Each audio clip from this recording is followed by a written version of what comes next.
안녕하십니까, 김광수 소장입니다. 2016년 4월 세 번째 동영상 촬영을 시작하겠습니다. 세 번째 동영상 주제는 고령화 의료 대란에 관한 겁니다. 이건 이미 경제단신에서도 설명을 자세하게 했습니다만 동영상에서 간략하게 다시 한번 다뤄보도록 하겠습니다. 이미 고령화 문제라든지 그와 관련된 여러 가지 파생되는 부작용이나 위험에 대해서는 여러 차례 또는 다양한 곳에서 많이 접하셨으리라고 생각을 합니다. 이제 그 의료 문제 관련해서 특히 이제 건강보험 재정과 관련해서 집중적으로 한번 이제 고령화가 미치는 영향에 대해서 살펴보는데요.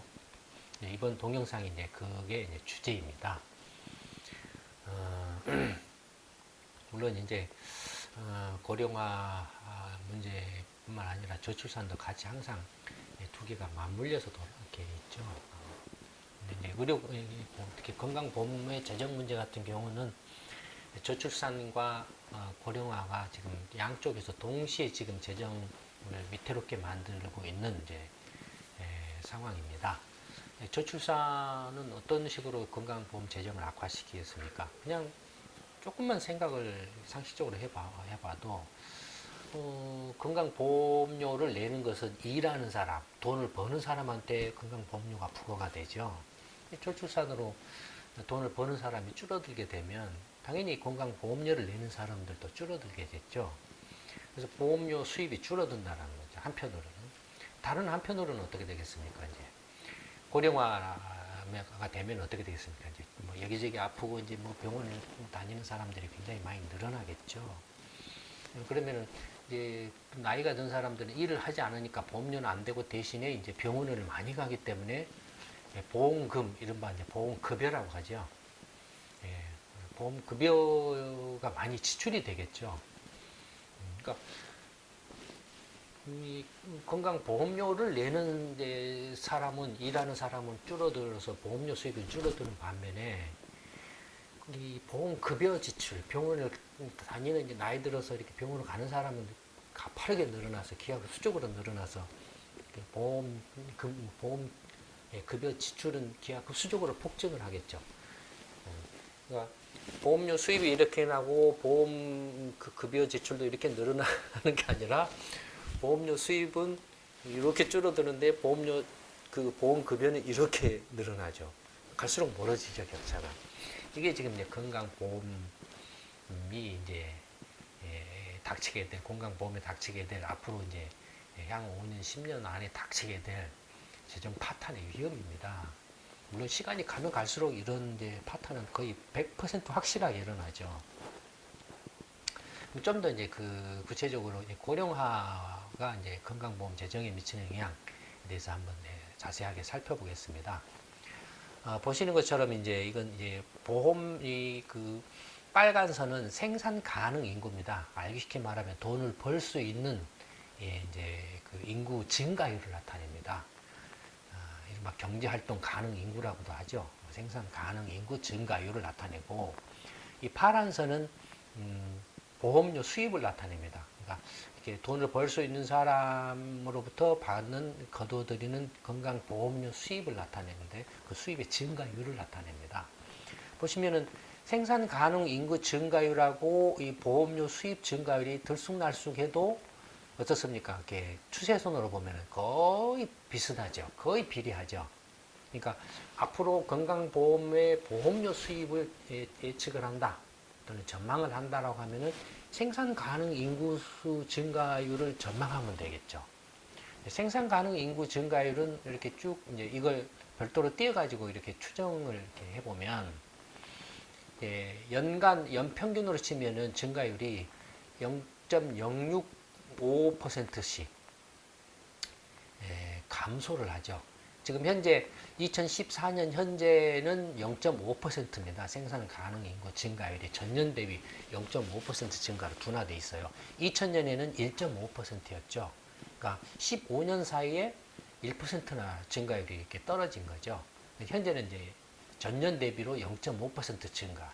이것들이 이제 연평균으로 치면은 이제 마이너스 0.06 내지 0.07%씩 계속 줄어들게 되죠. 그러면은 얼추 여기 지금 현재 0.5%니까 한 7, 8년이면은 0%가 되겠죠. 7, 8년 정도 지나면은 10년 되면 이제 마이너스가 되겠죠. 그러니까 건강보험료 수입도 10년 되면은 마이너스가 되겠죠. 이제 줄어들게 되겠죠. 생산 가능 인구 증가율을 기준으로 해서 이 파란 선은 생산 가능 인구 수 추계를 나타냅니다. 2000년부터 이제 2060년까지. 그 다음에 이제 실제로 이제 그 빨간 선은 지금 겹쳐 있습니다만 거의 똑같아요. 실제 숫자상으로는 약간 뭐 몇천 명씩 차이가 납니다만, 예, 이제 그래프상으로는 거의 지금 겹쳐 있게 나타나는데, 건강보험에 가입되어 있는 가입자 수는 2010년을 기점으로 해서 거의 지금 생산 가능 인구수하고 일치하고 있습니다. 그러니까 2010년까지는 가입자 수가 생산 가능 인구보다 많았다라는 거죠.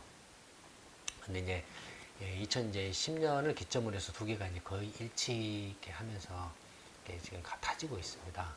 근데 대체적으로 보면은 2015년에서 20년, 그러니까 2020년을 기점으로 해서 생산 가능 인구가 이제 감소하기 시작하죠. 대체적으로. 생산 가능 인구가 2020년을 기점으로 해서 감소하기 시작하면은 당연히 이 건강보험 가입자 수도 감소하죠. 이 가입자라는 것은 이제 보험료를 내는 사람들이니까 내는 사람들의 숫자도 이렇게 감소를 하겠죠. 이제 건강보험료 가입자는 직장 가입자가 있고 지역 가입자가 있지 않습니까? 직장 가입자 같으면은 직장에서 근데 이제 가장이 이제 아버지가 한 사람 가입하면은 식구 네 사람이라면 네 사람이 다 이제 건강보험 적용자가 되죠. 그러니까 그렇게 치면은 이제 한 건강보험 그 대상이 적용 대상이 되는 사람은 5천만 명 전체 인구가 되겠죠. 적용 대상 전체 인구지만 실제로 건강보험에 가입해서 보험료를 내는 사람은 지금 2014년 현재 한 3천만 명이 약간 안 되는 숫자, 2,900만 명 그 정도 된다 이겁니다.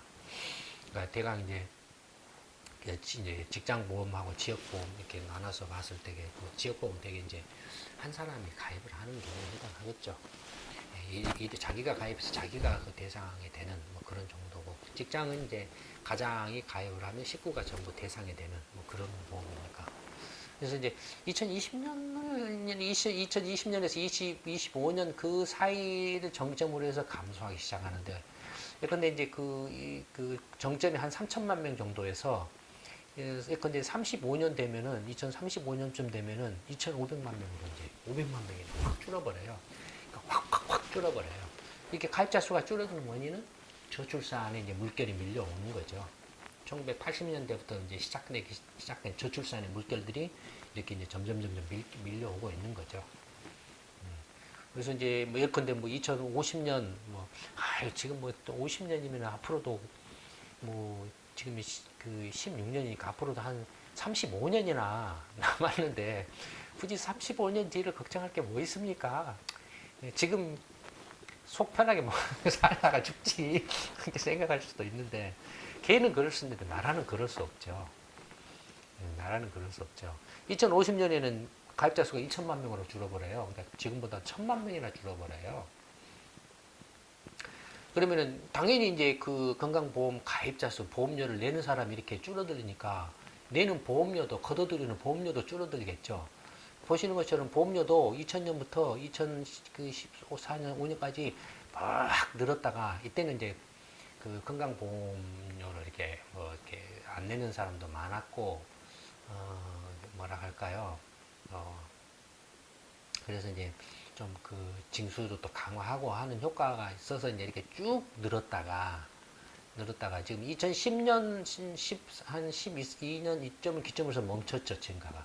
이미 이제 2012년이니까 이 정도 선에 온 거예요. 이전 거의 이제 그 가입자 수 증가가 멈춘 거예요. 가입자 수가 멈추니까 보험료 수입도 이렇게 이제 멈추죠.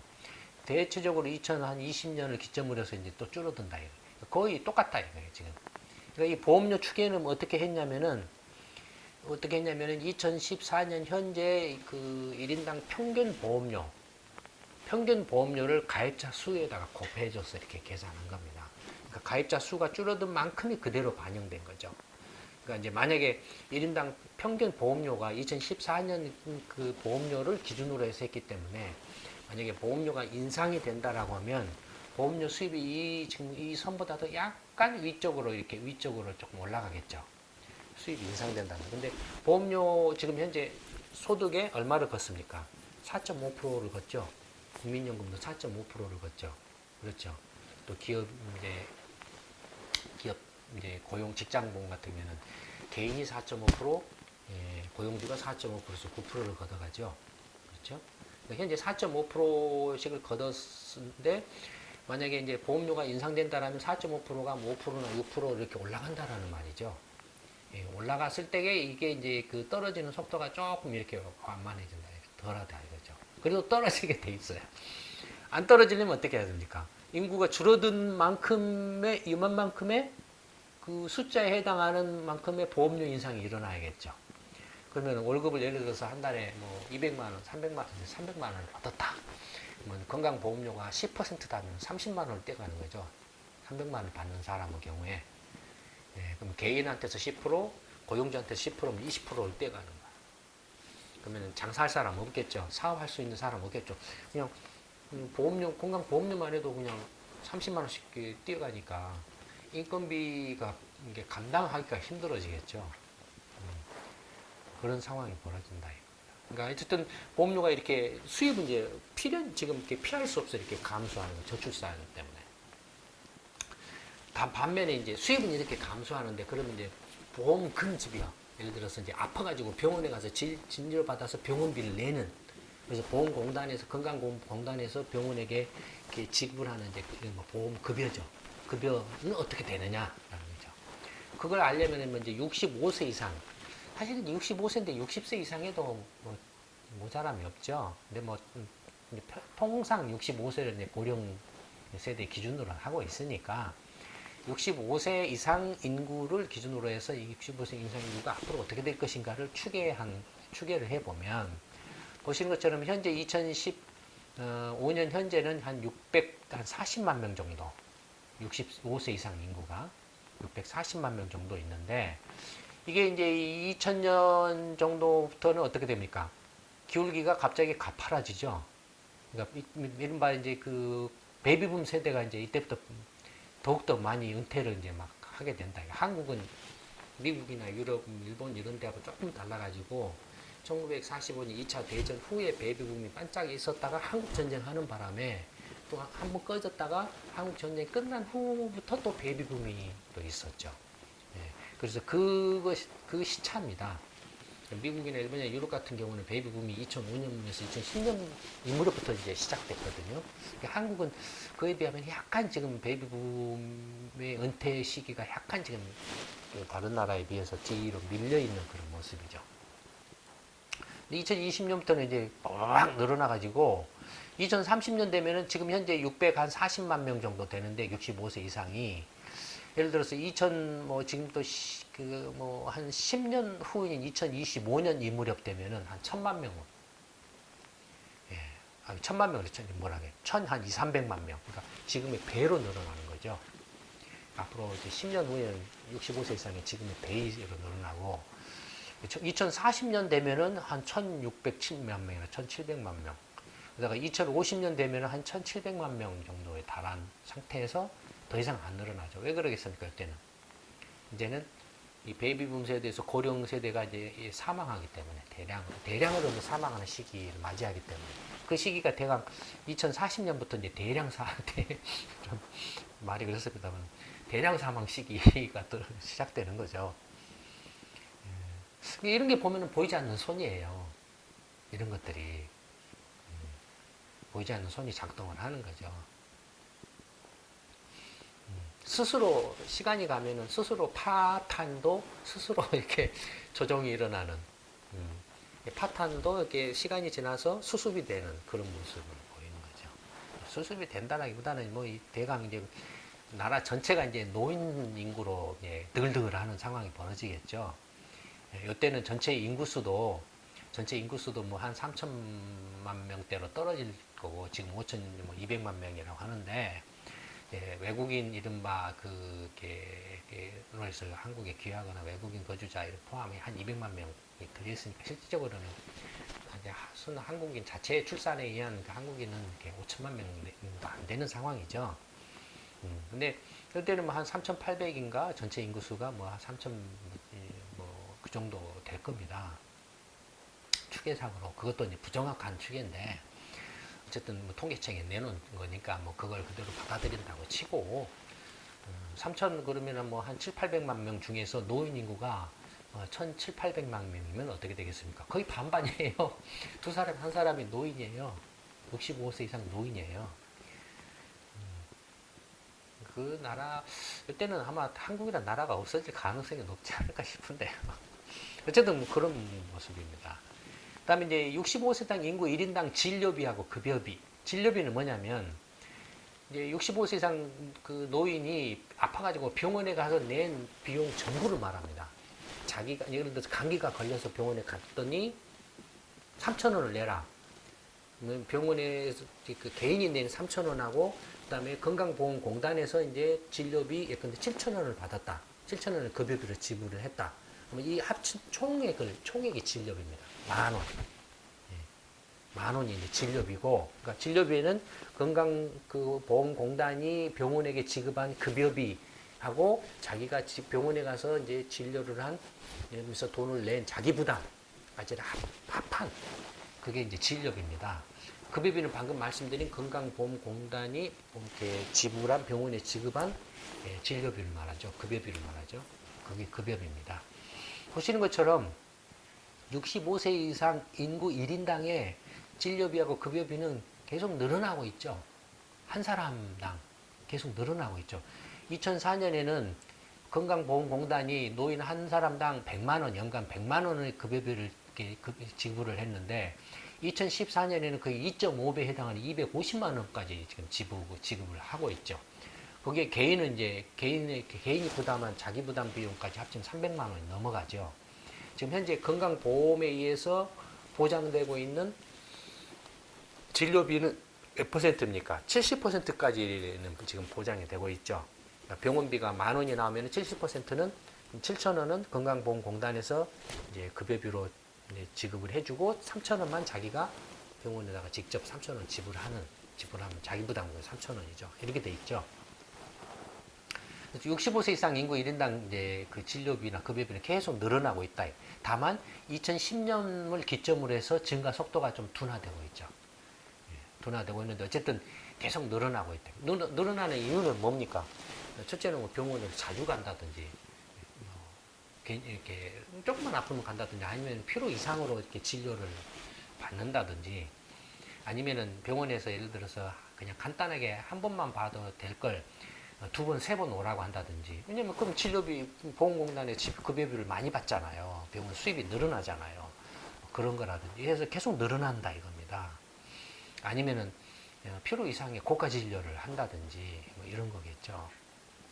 근데 이제 65세 이상 인구는 보시는 것처럼 이렇게 빠바박 2020년을 기점으로 해서 급증을 하는데 반대로 64세 이하 인구는 어떻습니까? 앞에서도 이제 그 보험 가입자 전체 그 생산 가능 인구 이때 생산 가능 인구는 원래 이제 15세에서 만 15세에서 64세를 기준으로 하는데 실제로 한국적인 현실을 감안하면은 생산 가능 인구는 만 25세에서 64세까지입니다, 사실. 왜냐면은 대학 가고 군대 갔다 와서 이제 취업을 하기 때문에 대부분이 그러기 때문에. 그래서 지금 여기서 나타나는 생산 가능 인구는 만 25세에서 24세 숫자입니다. 여기에는. 그러니까 15세에서 64세가 아니고요. 예. 마찬가지로 이제 64세, 여기는 이제 64세 이하 인구 추계인데요. 64세 이하는, 요때 64세 이하는 뭐냐면은, 이제 0세, 막 태어난 애부터 64세까지를 말합니다. 왜냐하면은, 이거 이제 진료비랑 급여비 문제예요. 왜냐면, 막 태어난 갓난애도 아프면 병원에 가야 되잖아요. 그러면 급여비나 진료비가 나가잖아요. 그러니까 전체 이제 진료비, 급여비를 이렇게 앞으로 어떻게 될 것인가를 추계하려면은, 그 전체 64세 이하 인구 전체 인구 증감을 이렇게 추계를 해야 되죠. 보시는 것처럼 64세 이하 인구는 이미 멈춰 있죠, 지금. 2000년부터 멈춰 있죠, 저출산으로. 멈췄다가 2015년 기점으로 해서 이렇게 이제 쭉 줄어드는 그런 모습을 나타내죠. 예, 역시 저출산 이제 영향이 나타나서. 지금 현재 한 300만 명, 400만 명 정도, 64세 이하 인구가 4,400만 명 정도인데, 이것이 이제 예를 들어서 10년 후에는 뭐 한 500만 명가량 줄어들어서 한 뭐 3,900만 명 정도로 되고, 2030년에는 뭐 그런 언저리 되고, 2040년에는 뭐 300만 명까지 줄어들죠. 그러면은 지금보다도 1,000만 명 이상이 지금 줄어든다라는 거죠. 그러니까 어마어마하죠. 이렇게 인구가 이게 64세 이하 인구가 줄어들기 때문에 1인당 그 64세 이하 인구의 그 급여비나 진료비는 어떻게 되겠습니까? 이 인구 감소로 인해서 줄어들겠죠. 줄어들겠죠. 앞에서 보시는 것처럼 이렇게 보험료 전체 추계에 나타나서 줄어들겠죠. 비슷하게. 뭐 이거하고는 다릅니다만, 이거하고는 조금 다릅니다만, 이건 이제 급여비 문제이기 때문에.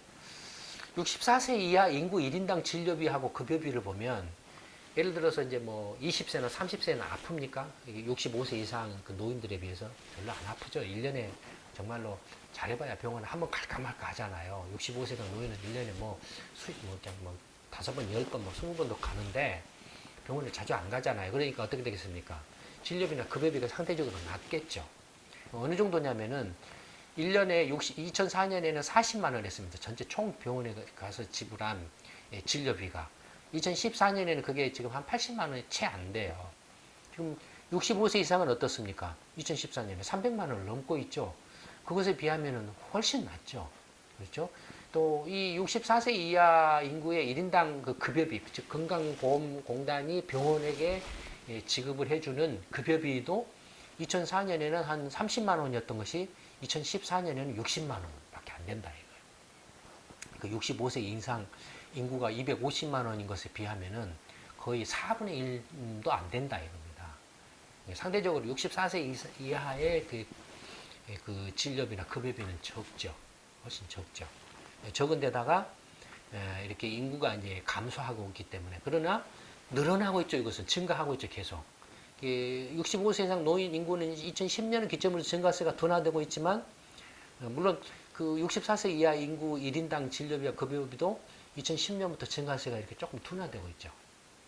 둔화되고 있지만 역시 늘어나고 있죠. 증가되고 있다. 그러나 이렇게 이제 그 늘어나고 있는데, 그러면 앞으로 65세 이상 인구의 그 급여비, 건강보험공단이 지불하게 될 급여비하고 64세 이하 인구에 대해서 또 지불하게 된 급여비는 앞으로 어떻게 될까? 이걸 한번 추계를 해보자라는 거죠.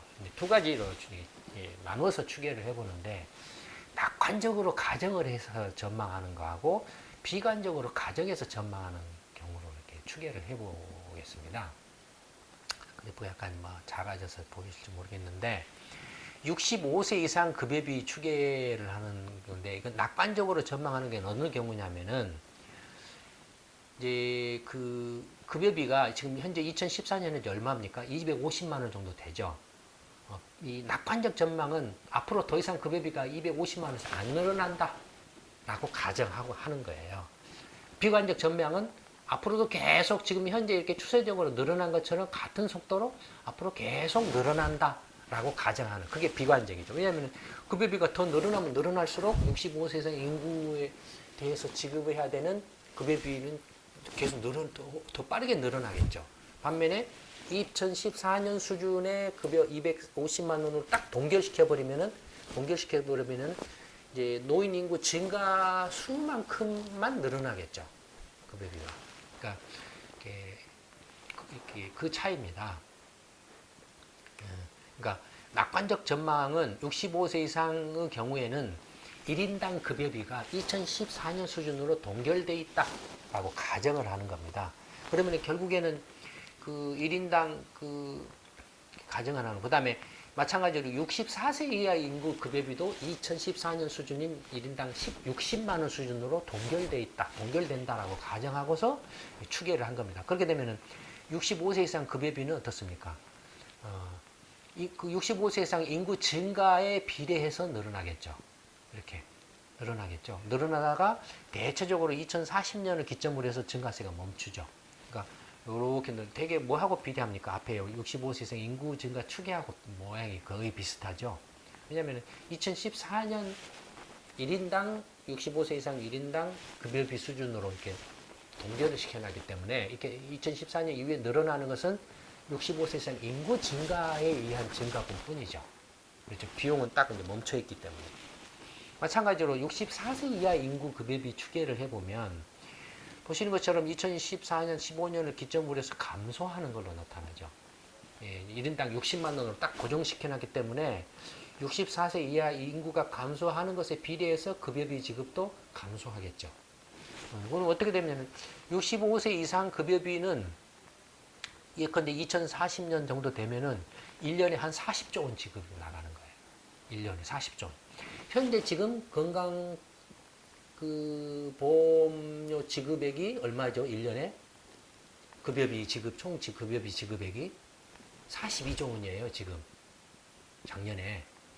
그러니까 거의 지금 2040년 되면 65세 이상 노인 인구만으로도 현재 1년 건강보험 급여비 지급액 수준의 그렇게 급여비가 나간다 이거예요. 반면에 64세 이하 인구 급여비는 지금 2014, 5년을 기점 이게 26조 원 정도 나가죠. 1년에. 26조 원 정도 나가는데 이거 이제 어떻습니까? 이것이 점점 줄어들어 가지고 2000한 40년 무렵이 되면은 20조 원 정도로 줄어들죠. 두 개 합치면은 60조 원 정도 되죠. 2040년 정도 되면은. 그렇죠? 이게 이제 토탈에서 한 60조. 예컨대 이제 2040년 되면 토탈에서 60조 원 정도 된다 이거예요. 그렇죠? 이게 65세 이상 급여비 지급하고 64세 이하 급여비 지급을 합치면은 전체 급여비 지급액이 되겠죠. 그렇죠? 두 개를 합치면은. 근데 이게 이제 전체 급여비 지급액이 되고, 그러면 보험료 수입은 얼마라 그랬죠? 아까 앞에서 보험료 수입은 이거라 그랬죠. 예컨대 2040년에 보험료 수입액은 전체 한 2, 3조 원밖에 안 돼요. 32, 3조 원밖에 안 돼. 2040년에. 그러면은 2040년에 낙관적으로 가정을 해도 전체 보험료 지급액은 얼마입니까? 60조가 넘는데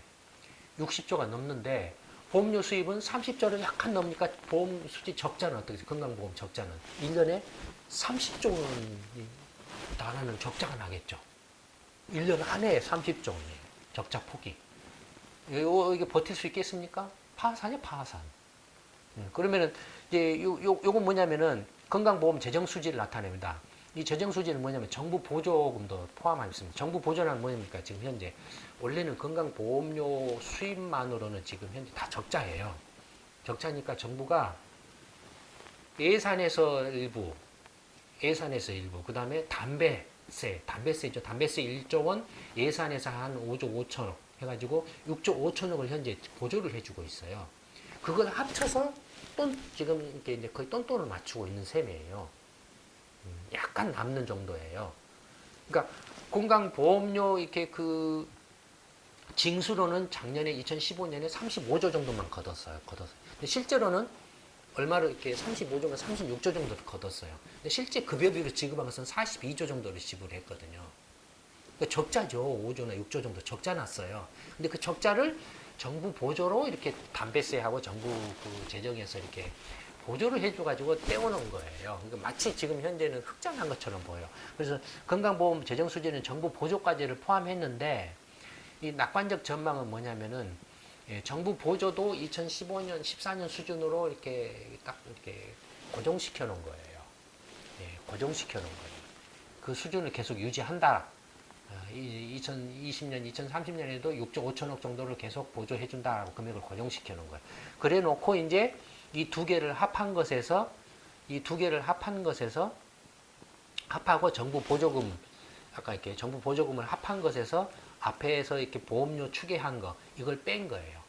빼서 계산한 게 이제 이 건강보험 재정 수지입니다.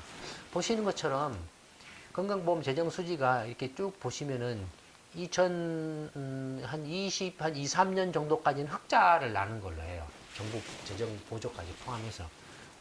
흑자가 나다가 2023년, 2024년 요 무렵부터 적자로 돌아오면서 이제 아주 가파르게 적자가 늘어나죠.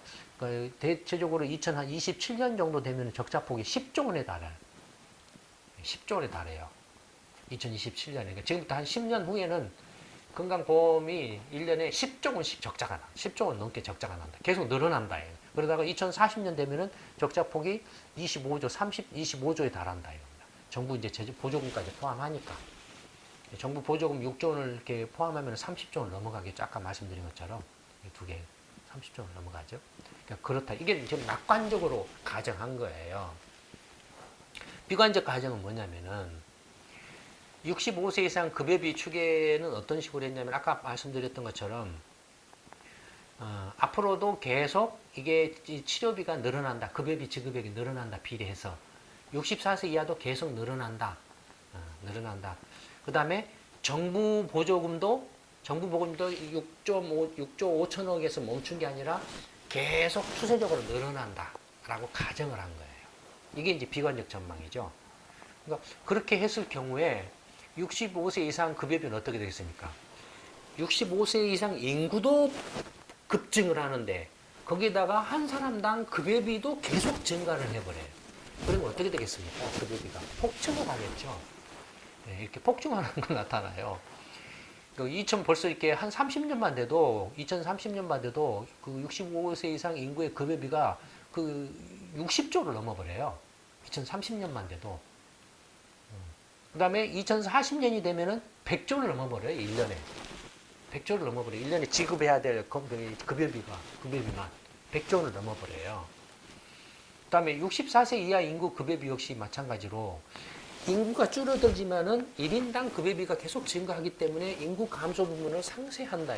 그래서 여기 낙관적일 때는 이렇게 급여비가 줄었잖아요. 근데 비관적으로 이렇게 가정했을 경우는 오히려 이제 급여비가 계속 늘어나 버려요. 어느 정도 늘어나면 2030년에는 급여비가 거의 뭐 45조, 2040년에는 50조를 달해버려요. 어마어마하죠. 이 비관적으로 전망할 때 완전 파탄이 일어나는 경우죠. 그래서 이제 정부 보조도 이제 계속 추세적으로 늘어난다고 가정을 해줘도 건강보험 재정 수지를 계산하면 앞에서 말씀드린 보험료 추계는 이게 딱 정해져 있잖아요. 물론 이때도 이제 보험료를 인상을 한다라고, 보험료도 계속 증가한다라고 가정을 하면 되지만 이건 현실성이 없어요. 아까 말씀드린 것처럼 보험료가 계속 늘어나 버리면 어떻게 되겠습니까? 사업할 기업들이 하나도 없어요. 건강보험료 내느라고 정신이 없는데 사람을 고용을 안 해버려요. 사업도 안 해버려요. 건강보험만 그러겠습니까? 연금도 있고, 무엇도 있고, 무엇도 있는데, 파탄이죠. 그러니까, 이게 할 수가 없어요. 그러니까, 그 재정 수재를 보면은, 이거 역시 이렇게 이제 그 2015년, 이렇게 16년 이무렵까지 흑자 나는 걸로 이렇게 지금까지 이렇게 돼 있다가, 이건 2017년부터 적자가 나기 시작하는데, 벌써 이거 여러분들이 적자폭이 작을 것 같지만, 이 스케일이 다릅니다. 얘는 지금 최대 적자 그 스케일 규모가 마이너스 30조인데, 얘는 마이너스 200조예요. 그러니까, 요만큼이 이 그래프로 가져오면은 이 정도 해당해요. 요 정도 해당해요. 요 크기가 눈금이 다르기 때문에 이 그래프로 가져오면은 여기 해당해요. 여기 해당해요. 그러니까 한 20년만 돼도 적자 폭이 뭐 20조, 30조에 달아버려, 한 해. 그냥 파탄이에요. 그럼 실제는 이제 실제 상황은 어떻게 되겠습니까? 이 낙관적 전망하고 비관적 전망의 그 어느 사이에 있겠죠, 실제는. 실제는. 이 두 개의 어떤 그 전망 시나리오의 사이에 있겠죠. 그러면 결국에는 그 두 개 사이에 있다고 하더라도 앞으로 5년에서 10년 안에는 틀림없이 건강보험 재정이 파탄하겠죠. 앞으로 5년에서 10년 안에는 틀림없이 건강보험이 연간 뭐 10조 원 이상의 적자를 내는 그런 상황이 벌어져서 파탄하겠죠. 어떻게 하겠습니까, 지금? 건강보험 재정을 건강보험 제도를 유지를 하려면 어떻게 해야 되겠습니까? 첫째는 이제 인구는 어떻게 되겠습니까? 이건 이미 벌어져 버린 거기 때문에 어떻게 할 수가 없어요. 인구는 벌어져 버린 거기 때문에. 그럼 할 수 있는 건 뭐가 있겠습니까? 할 수 있는 것은 이걸 통제하는 거겠죠. 1인당 지출을 늘어나는 걸 통제를 하는 거겠죠. 이 보험료는 징수는 늘린다라고 해도 이건 한계가 있습니다. 아까 말씀드린 것처럼. 지금 이제 일할 사람들이 생산 가능성이 줄어드는데 이거 늘린다 그러면 아까 사업을 다 사업 안 해버려요. 그러니까 못 늘려요, 마음대로. 이건 한계가 있어요.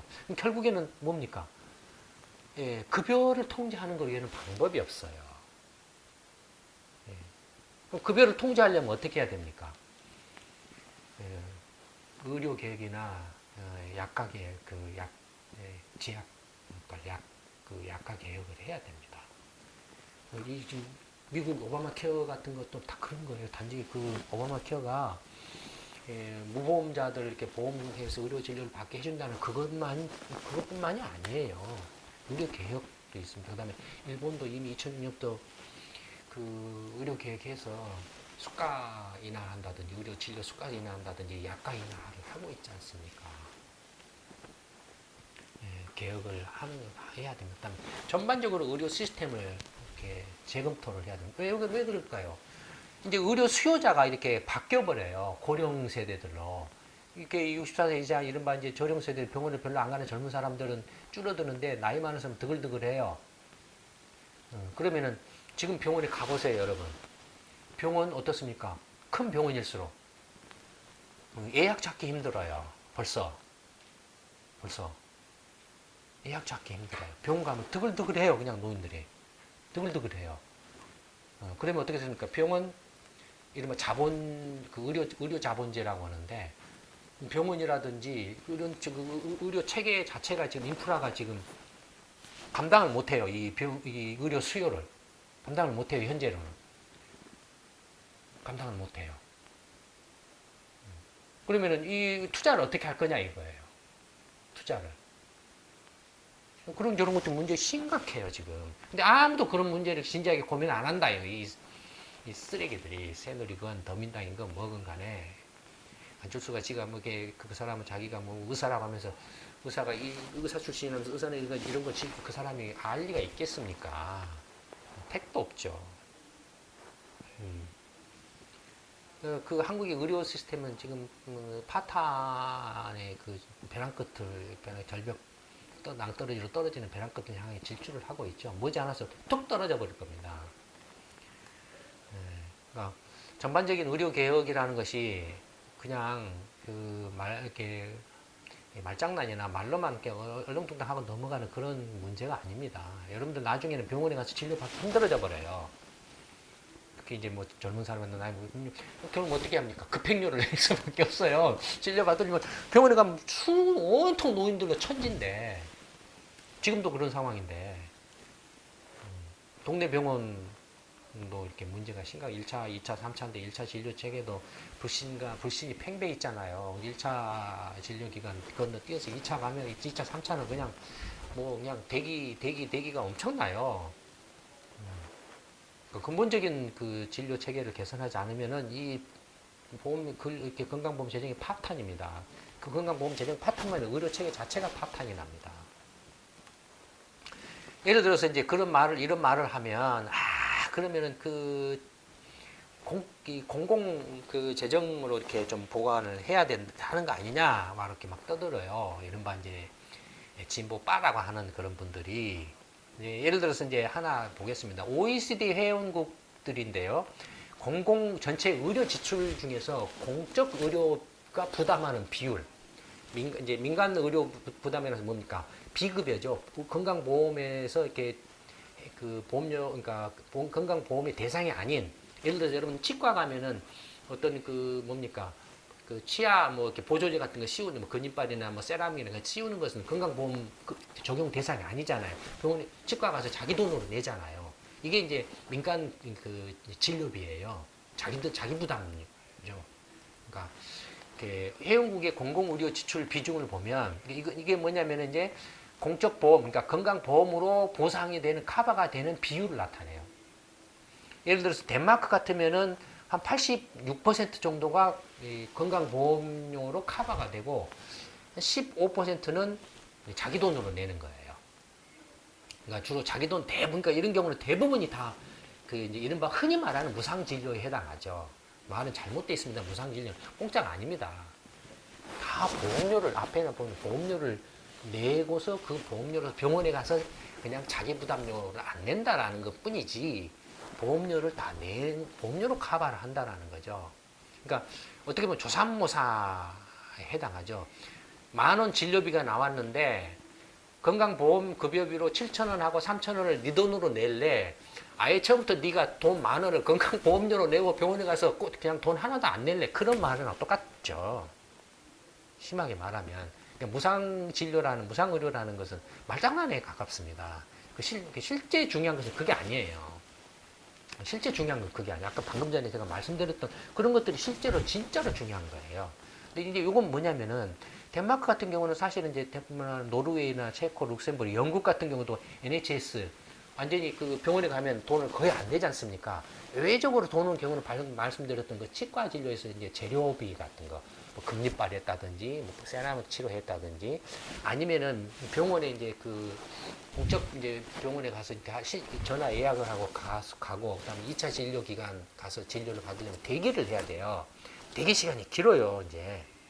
고령화, 벌써 선진국은 고령화 인구가 이렇게 많이 이제 진입이 돼 있으니까 대기 시간이 길 거 아닙니까? 그럼 어떻게 됩니까? 돈 있는 사람들은 짜증나잖아요. 급행료를 내려고 할 거 아니에요. 그 급행료가 뭡니까?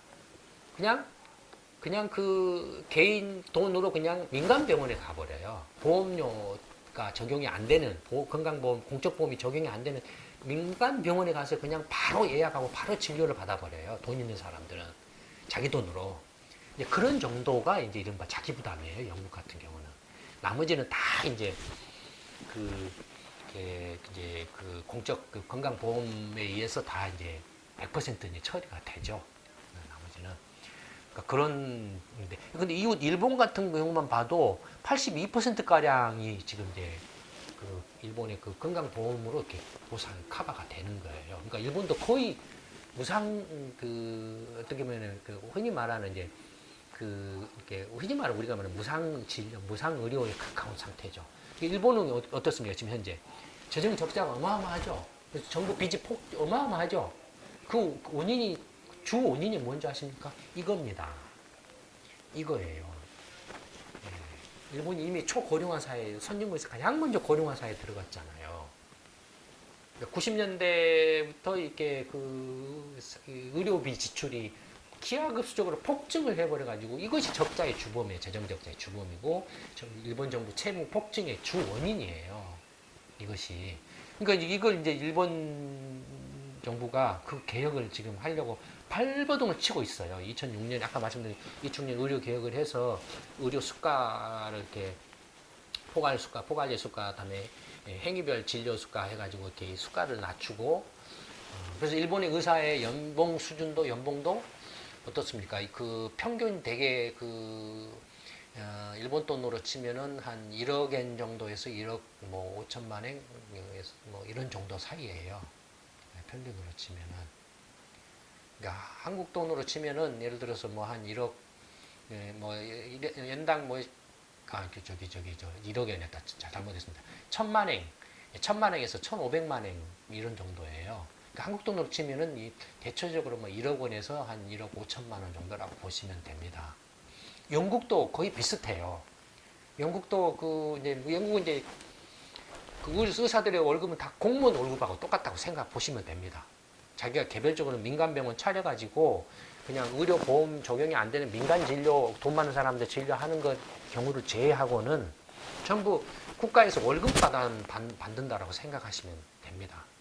그러니까 그 경우에 영국도 대강 전문의저 같은 경우도 한 10만 파운드, 한 전문의 한 20년 차 정도 되는 사람들이 아니 베테랑이잖아요. 그 사람들의 월급이 10만 파운드 정도 돼요. 10만 파운드면은 한 14만 달러, 15만 달러 정도 되니까 한국 돈으로 치면은 한 1억 한 6, 7천만 원 정도, 7, 8천만 원 정도 되죠. 근데 한국 의사들 전문의 정도면은 어떻습니까? 연봉이 굉장히 세죠. 네, 굉장히 세죠. 이런 것들이 지금 이제 의료 개혁의 지금 핵심 과제 중에 하나다 이거예요. 이런 것들이. 이거 어떤 저렇게 말하면 저놈이 무슨 우리 의사들 뭐 이렇게 그 월급 깎으려고 하냐 뭘 하려고 하냐 이렇게 할지 모르지만 이건 그런 문제가 아니라 나라가 그 나라의 한국이라는 나라의 의료 체계가 붕괴되느냐 마느냐의 문제예요. 건강보험 재정이 파탄을 막을 수 있느냐 없느냐의 아주 근본적인 심각한 문제예요. 이 나라들이 이런 선진국들이 괜히 이른바 공적 보험 제도를 강화한 이유가 괜히 그런 게 아닙니다. 괜히 그런 게 아니에요. 왜냐면은, 인구가 이렇게, 고령 인구가 이렇게 전체 인구의 뭐 40%, 50% 육박을 해버리는데, 이런 상황에서 선거를 하면은 어떻게 되겠습니까? 이 고령 65세 이상 노인들 그 비율을 맞추지 않을 수가 없어요, 선거를 하면은. 이게 지금 민주주의도 지금 그 인구 구조의 변화로 해서 심각한 위협을 받고 있어요, 지금. 결국 모든 그 선거에서 이 사람들이 거의 주도권을 행사를 해버리면 나라가 망하든 말든 나는 어차피 내일 모레면 죽을 사람이니까 살아있는 동안이라도 다 해먹고 죽어야겠다 하고 해버리면 어떻게 할 겁니까? 선거해가지고. 선거할 때마다 그래버리면. 어떻게 할 거냐 이거예요. 그러니까 그래서 이렇게 그런 이른바 공적 의료 제도를 강화를 해가지고 의료비 지출을 억제하려고 하는 거죠. 이게 무슨 서구 유럽 복지국가 이렇게 떠들고 있는데 진짜 그 무식한 이야기입니다. 한국은 어디 있습니까? 지금 공적 그 공공부문 지출 비중이 53%예요. OECD는 71%인데 미국 같은 경우는 한 7, 8%밖에 안 되죠. 미국 같은 경우는. 그러니까 아직 지금 공적 의료 지출 비중이 이거 이제 2, 3년 전, 3, 4년 전의 수치인데 이것도 어느 정도 정확성을 가지고 있는지는 좀 이렇게 제가 볼 때는 수치가 좀 부정확한 것처럼 보여요. 부족한데 어쨌든 OECD 회원국이니까 한국 정부가 OECD한테 제출한 자료를 가지고 이제 만든 거겠죠. 근데 어쨌든 한국도 뭐 지금 현재는 이제 그 건강보험 카바율이 70% 정도, 법적으로는 70% 정도로 되어 있으니까 뭐 이 정도 와 있겠죠. 근데 어쨌든 그 원하든 원치 않든 한국도 의료제도 개혁을 하게 되면은 공적 의료보험이 커버하는 비율이 80% 넘어갈 수밖에 없을 겁니다. 그것이 무슨 무상의료진료다, 무상진료다 이런 그 복지국가 실현이다 이런 차원의 문제가 아니고 무슨 이야기인지 아시겠습니까? 제 이야기가? 이거 이해 못하면은 그런 사람들 정치하면 안 됩니다. 지금 의료 체계 파탄과 그 의료 재정 파탄을 막기 위한 지금 수단에 불과합니다. 공적 진료를 높일 수밖에 없는 그런 구조죠. 복지국가 그런 차원의 문제가 아니라라는 거 다시 한번 말씀을 드립니다. 세 번째 동영상 촬영은 이걸로 마치도록 하겠습니다. 감사합니다.